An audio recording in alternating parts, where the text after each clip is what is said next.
Hi guys, can you guess where Miss Shrum is today? I'm in our classroom. I'll show you guys our classroom whenever I get done reading our book for today. So we are almost done. We're gonna start on chapter 21 and 22. I hope you guys were able to read the chapters that Miss Shrum missed that would not upload. But we're back on track for this week. So chapter 21, organizational systems. At least Dad liked to go to the candy store as much as Bat did. That was one good thing about every other weekend. On Saturday morning after breakfast and dishes, Dad pulled their bicycles out of his garage. Unlike the garage at home, which was twice as big and 4 times as crowded, Dad's garage was labeled and organized. Helmets were kept in a clear plastic bin marked helmets. The bikes, instead of leaning up against a wall or on each other, were pulled neatly into a bike rack like the one at school. And Dad always arranged them in order of size, left to right, large, medium, small. A metal rack in one corner held car supplies, spare containers of oil, a big jug of windshield wiper fluid, a little vacuum that sat ready on its charger. There was a tool bench, too, an assortment of wrenches swung from hooks across the front. Coffee cans held screws and nails. Sometimes Dad let Bat pound nails into pieces of scrap wood, as long as he wore safety goggles. Bat approved of Dad's garage. It was just under a 1-mile ride to the Sugar Shack, Bat's favorite candy store. To get there, Bat and Janie and Dad rode out of Dad's apartment complex and down a bike path towards Central Quincy. They crossed the river on a bridge made just for bicycles and pedestrians before turning onto 3rd Street. While Bat was double-checking the lock on his bike outside the Sugar Shack, he heard someone say his name. It was Israel from school. It took Bat a second to figure out who he was, because Bat hadn't ever seen Israel anywhere but at school, and never on a weekend. "What are you doing here?" Israel asked. He was smiling in a way that showed almost all his teeth. He had, Bat noticed, a piece of something green, maybe cucumbers, stuck in between his 2 front teeth. "We're going to buy some candy," Bat said. "Cool," said Israel. Then he said, "We just had brunch next door," and he pointed to the Broken Yoke Cafe. A man and a woman were pushing through the door just then, and they waved. Israel waved back. "That's what I would have guessed," Bat said. "You have food in your teeth." Israel's smile fell.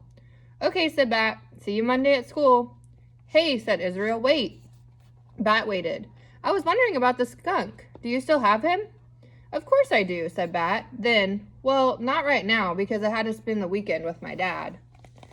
There's his bike.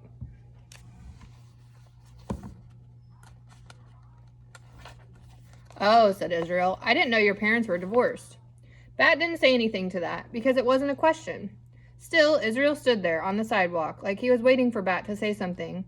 The grown-ups who had waved at Israel walked over and stood behind him, and now it felt like all 3 of them were waiting for Bat to say something, or do something. "Well, goodbye," Bat said when he walked away. "Hey, Sport, is that a friend from school?" Dad's face looked just about as excited as it looked when he was watching baseball. "Bat doesn't have friends," Janie said, but not in a mean voice, just a matter-of-fact voice. "I'm sure that's not true," Dad said. "It's not true," Bat answered. "Lawrence is my friend, and Mr. Grayson." "Oh, Bat, grown-ups don't count," Janie said, and then she pulled open the door to the candy store and held it for Bat to pass inside. The Sugar Shack was an exceptional candy store. It had bins full of M&Ms separated into colors, so if you wanted exactly 11 greens and 11 blues, but no yellows, reds, or oranges, as Bat did, you could get exactly that.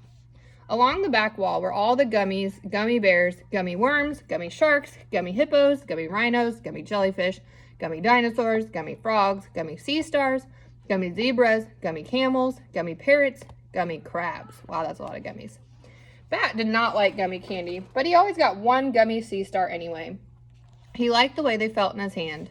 Big barrels full of hard candies formed the aisles. Jawbreakers and gumballs and candy necklaces and rock candy and ring pops. Just inside the door was a case of jelly beans arranged in a rainbow of colors. Near the counter stood a candy bar display with all the ordinary stuff, but harder to find candy bars too, like Violet Crumble bars and Zagnut bars.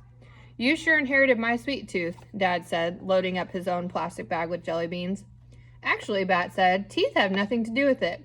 People taste with their tongues and their noses." "Do you stick that gummy bear up your nose to taste it?" Janie asked. Her bag was full of mishmash of candies, and that didn't make sense to Bat.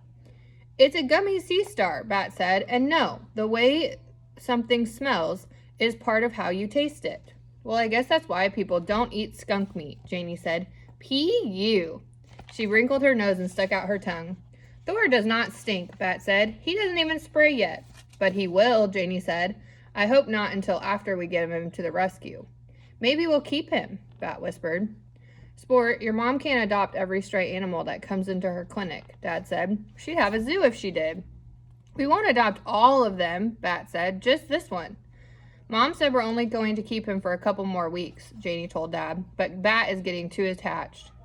Bat started bouncing on the balls of his feet. He clutched his plastic candy bag in his fist. It wrinkled in a way that bothered his ears, so he loosened his fingers and let it go. Blue and green M&Ms bounced and rolled across the floor of the sugar shack. Sport, you've got to be more careful, Dad said. His eyebrows pointed in at his nose.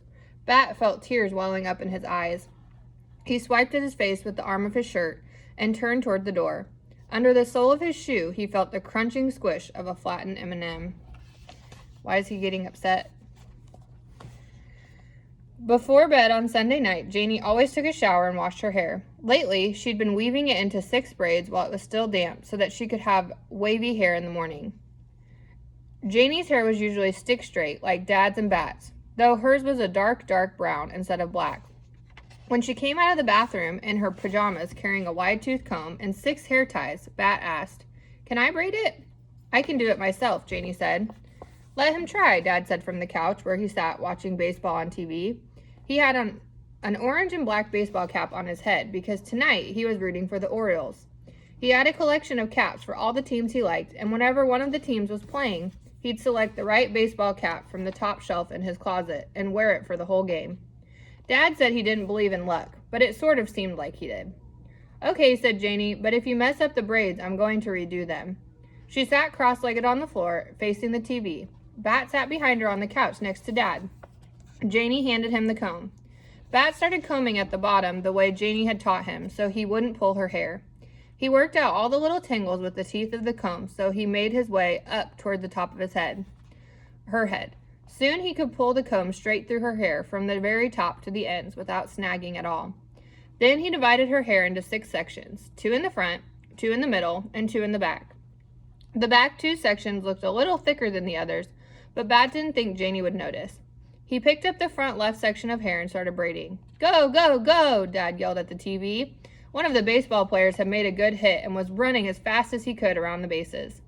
"I think baseball is the most boring game you watch," Janie said. "Even more boring than football." "That's because you won't let me explain it to you," Dad said, adjusting his cap. "If you understand the game, it's fascinating." Bat reached the bottom of the first section of hair and wound a pink elastic band around its end. The braid wasn't perfectly neat and straight like the braids Janie did, but it wasn't bad. Moving on to the other front section, Bat focused on making the second braid even better than the first.